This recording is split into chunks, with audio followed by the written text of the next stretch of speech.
Okay, so welcome back to Programming for Biologists. Today we are going to be looking at if statements. So, if statements are really important in programming because they basically allow us to control which parts of our code run in response to different conditions. And they allow us to control basically the flow through our code. So the simplest form of this we could have is if we say if true and then print hello. I mean, it doesn't have to be print hello, but this is the bit of the code that runs. And what if is doing is evaluating anything that happens after it. So in this case, it's true. So then it prints out hello. Now, setting something to true constantly is kind of pointless because we could just write print hello, right? But what we can do is set our Boolean to a variable, and then we can then use that variable to control the flow. So in this case, here, if we have happy set to true, then if happy is true, then it prints smile. Now, if we were to set this to false, we can see that we get frown. So with if statements, you often pair them up with other parts of the if statement, which can be if else, which we will get to a bit later on, and then also else. So here you have if happy, do this. And then if this isn't true, then do whatever is inside of else. Order of operations is important. So when you're writing multiple conditions, you want to make sure that your condition isn't met first because it will only do the first thing. So an example for this could be if we have this number to check. So if we set this number to 11 and we run our code here, it's going to find that the number to check is greater than 1 because 11 is greater than 1. But 11 is also greater than 5. But all our code here is going to say is, oh, this number is bigger than 1. And that's because this statement is met. So the condition for the first part of the statement is met first, and then it's just going to do whatever's in here and ignore everything else. So if we want to have these multiple conditions, we have to lay them out in a way that makes sense for what we're trying to achieve. So we could adjust this in a way that if we want the number to be checked, then we check them in an order that makes sense. So if we're doing like a greater than, then we want to start with the biggest number and then work down if we wanted to bin things in this way. So here, if we have the number to check set to 4 and we evaluate this statement, then it's just going to say, oh, the number is less than 5 because it's not bigger than 10, it's not bigger than 5, and it's not, so therefore it's less than 5, right? So this isn't entirely true because if we set this to 5, then it's still going to say the number is less than 5. So what I should have done here is do greater than or equal to, and again here, greater than or equal to. And now we can say the number is bigger than 5. Again, this isn't entirely true, so we could have an extra condition here if we wanted that checks if it's equal to 5 and then say, oh, this number is equal to 5. But in any case, it's not running incorrectly in order. So if we set this number to 11, it's going to say this number, oh, it must be massive because it's bigger than 10, right? And we can also set this to something in the middle where it's 8 and it's going to resolve here. So this is correctly laid out such that each of these conditions will be met because they're in the right order. If it's bigger than 10, we're going to be able to do whatever we want to do if the number is bigger than 10, and it's not going to cause an error like we had here, where even though this condition could be met here, greater than 5, it's met first by greater than 1. So if your code isn't working properly, it's probably in this case that you've laid out your if statements in an order that doesn't make sense. And this is something you have to be really careful with, and just make sure that when you're writing complex statements with multiple conditions, we can add as many of these elif statements as we want.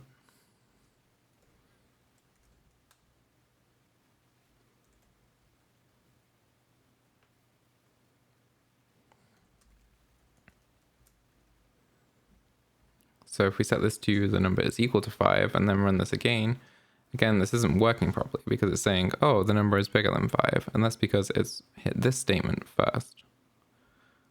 Now, in this case, we could have just swapped it to the number is greater than or equal to 5.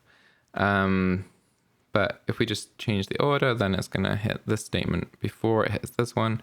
And then it's going to say that it's equal to 5. So how do we best use if statements? And we can use them at any point in our code, but quite often it's good to use them inside of for loops where you're looping over data, or I don't know, you could be looping over anything and you want to do something when you find a particular element.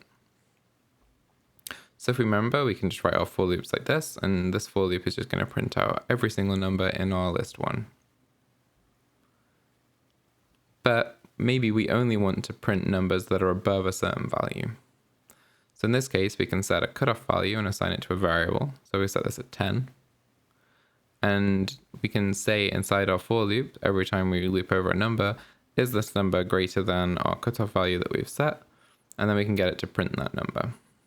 And it's only going to print all the numbers in our list that are bigger than 10. So you can see how this might be useful if you were filtering a data set, for example, and you wanted to remove any outliers, so stuff that doesn't contain data maybe, or values that are outside of your expected range, for example. Now we can use if and elif to look for upper and lower bounds, right? So in this case, we're setting 3 different outputs. So we can set an upper limit and a lower limit, and we can check, is this number in between these 2 values? And do one thing. We can say, is it lower than our lower limit? Or is it higher than our upper limit? And you can see that actually in Python, we can combine different things, just as we did in our Boolean example. So we can say, is this true? And is this true? And then it will do this. So if we loop over our numbers again, we're going to print in range and the number if it's in range. So for example, our lower limit is 5 and our upper limit is 20, and 6 falls in that range. So it's printing in range 6, in range 10, in range 13. The number 1 is lower than our lower range, so it's saying that number is below. And the same for 22 and 92 are above our upper limit. And then these 2 numbers are below, and 7 again is in range. So actually, when you're evaluating number comparisons in Python, you don't even need to write this as 2 separate statements.